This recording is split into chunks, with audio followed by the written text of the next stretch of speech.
I raised my children. We had family day every week.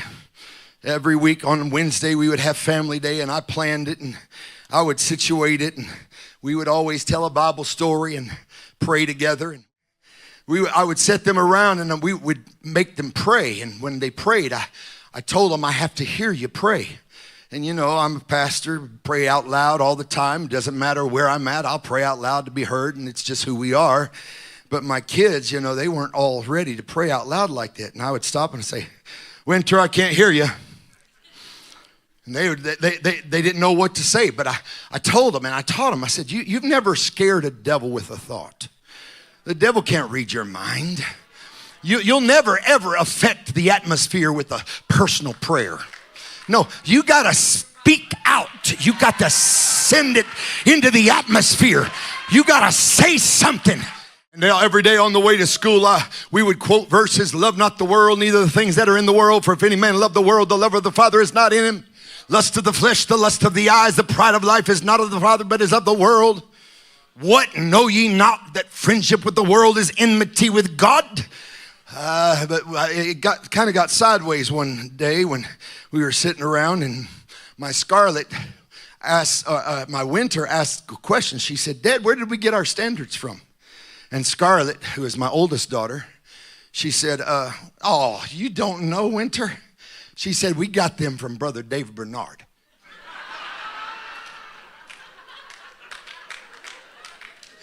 About that time, my oldest child, Austin, looked over at her and said, we did not. I thought we're making progress right now. I'm going to let the kids solve it between them for a little bit. Why? Because we were working on teaching them how to fight, how to pray, how to worship. When it's time to worship, don't give the Lord a little half-hearted effort. We're at war. When it's time to pray, don't give him some sweet lollipop prayer. We're at war. I said we're still fighting a battle. The enemy is still coming against us. Oh, he's trying to destroy us. Somebody's got to realize this is war. We're not about to throw in the towel or wave the white flag.